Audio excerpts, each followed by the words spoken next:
a number of activities that I shall enumerate. For international terrorists who pass through France, this group provides shelter and means of communication which permits them to be completely independent and out of reach of the police. Secondly, it has a very important activity in forged passports. I will give you an example. Before the Curiel group was arrested, their apartments were searched. 1,000 passports were found, which is considerable, out of which 200 were designated to be sent to Turkey, probably for the Armenian terrorists. And I shall add that it is possible that one of the forged passports from Cyprus that was used by one of the terrorists who blasted the synagogue on the Rue Campigny in Paris, this passport probably came from the Curiel organization. Another very important activity is instruction. It provides clandestine instruction in terrorism, in propaganda, in agitation, in ways of avoiding police observation, and to the contrary, how to spy on police operations. It is a clandestine school, and some of its teachers are long-time members of the Communist Party who had belonged to the French resistance combat units during the German occupation. One must add one more detail.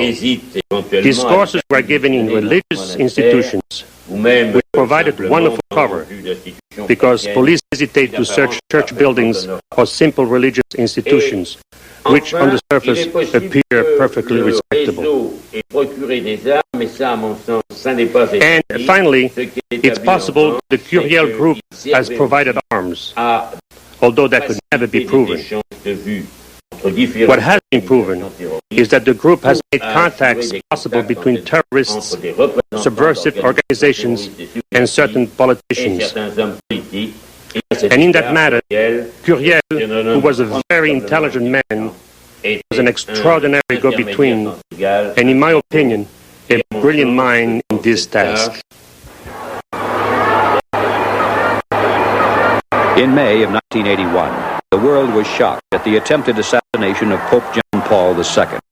The press reported that the gunman, Mehmet Ali Akça, may have been connected with right-wing groups in Turkey. Investigations since that time have uncovered the fact that Akça was a frequent traveler to communist Bulgaria. He was known to have stayed at the finest hotels, and his lifestyle was extravagant. Have you received your mother's letter?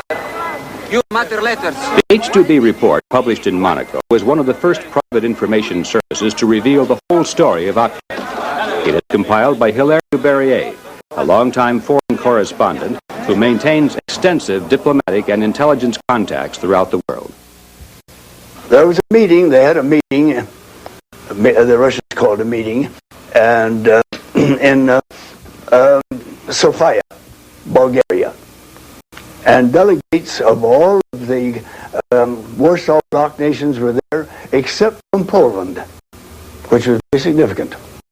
And they decided at that meeting that Poland, the Polish government, the Polish Communist Party, and Russia could deal with solidarity in Poland if solidarity could be stripped of its support from a Polish Pope.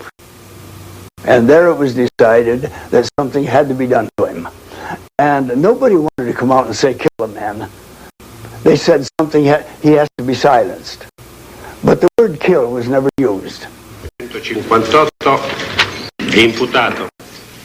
Muhammad Ali Akça was given a notice to hold himself on readiness.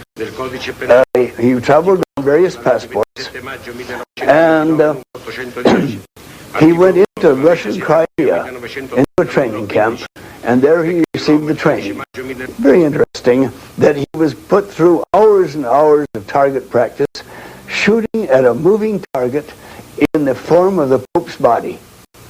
The existence of an interlocking terrorist network, supported directly and indirectly by the Soviet Union, is well documented. And that leads to the second obvious pattern of terrorism.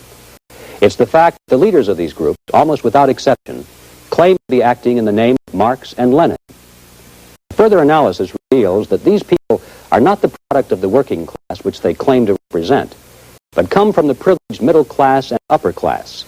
They're intellectuals with college educations. And in fact, it's within the university environment that they first become steeped in the theories of Marx and Lenin.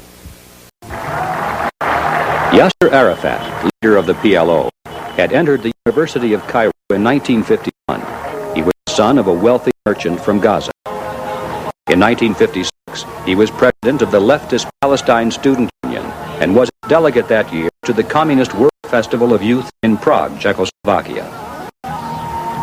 In November of 1974, Arafat traveled to Moscow, where he placed a wreath at the tomb of Lenin and was the personal guest of Leonid Brezhnev. In West Germany, the most active terrorist group is the Red Army Fraction, commonly called the Baader-Meinhof Gang. It is an outgrowth of the radical student movement that flourished at German universities in the 1960s. The German Red Army Fraction was founded by Andreas Baader and Ulrike Meinhof. Meinhof previously had been married to the publisher of a new left magazine called Concrete, featuring articles on recreational drugs, soft pornography, and radical politics. Both she and her husband were members of the Communist Party in West Germany from 1956 to 1962, and they received $400,000 from the Communist government of East Germany to subsidize their magazine and to support leftist student organizations at the Free University of Berlin.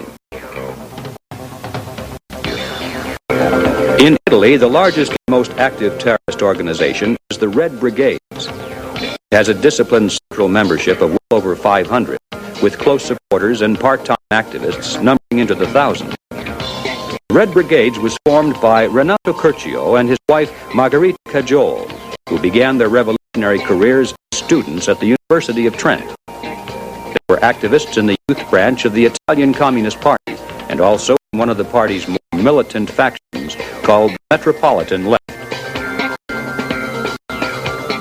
In Ireland, revolutionary terrorism was introduced many decades ago by the Irish Republican Army, known today as the official IRA. But in recent times, that role has been taken over by a splinter organization called Provisional IRA. Bernadette Devlin has been one of the revolutionary's most eloquent spokesmen. A product of Belfast University, she became closely affiliated with the Fourth International, which is a worldwide grouping of communist revolutionary organizations that revere the memory and teachings of Leon Trotsky.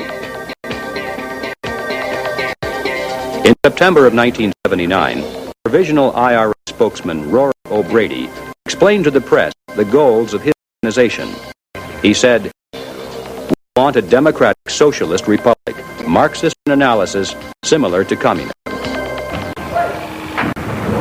By 1981, Nicaragua had been taken over by a group of revolutionaries called the Sandinistas. Between 5,000 and 6,000 Cubans now are training the new armed forces. The country is swarming with technicians and instructors from the Soviet Union, East Germany, Bulgaria, Vietnam, and North Korea. Weapons are supplied by Cuba, and runways have been extended to accommodate Russian MiGs. Humberto Ortega, the Minister of Defense, explained the nature of the new regime when he said, "Our revolution has a profoundly anti-imperialist character. We are anti-Yankee. We are guided by scientific doctrine, by Marxism-Leninism." In the United States, the Weather Underground Organization is a direct outgrowth of the SDS, Students for a Democratic Society. One of its better-known members is Kathy Boudin, who was arrested in 1981 following the robbery of a Brinks armored truck in Nyack, New York. Boudin attended Bryn Mawr College in the United States and then went to the Soviet Union to spend her senior year there studying at Moscow University. Later, she became a teacher on a Soviet collective farm. The Weather Underground Organization officially describes itself as follows: a revolutionary organization of communist men and women. Our goal is the destruction of U.S. imperialism and the achievement of a classless state, world communism. It's important to acknowledge the fact that not all terrorists around the world are members of the Communist Party under discipline from Moscow. But most of them are self-proclaimed Marxist-Leninists who are dedicated to exactly the same revolutionary theories and objectives to which the Soviets are dedicated. There's no fundamental conflict between them. And the terrorists serve the purpose of the Soviet Union, even though that may not be their primary intent. It's interesting to observe how people sometimes use words not to communicate ideas, but to conceal them. For example, while there may be terrorism in the world, there are no terrorists, at least not in their vocabulary. Those who commit these acts never refer to themselves as terrorists, but as revolutionaries. In fact, the very essence of Marxism-Leninism is the adoption of a whole dictionary of words and phrases that have quite different meanings than what they seem to have.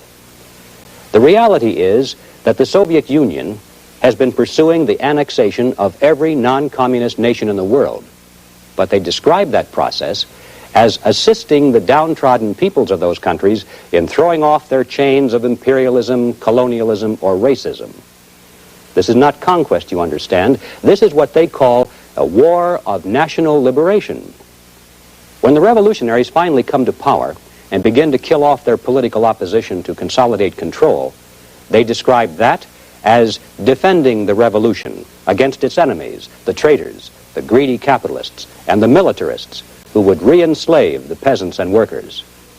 It means the right of self-determination, that people will have the right to determine their own destiny, to live free of especially external oppression, to live free of imperialism, of foreign domination, and the right to decide for themselves rather than to have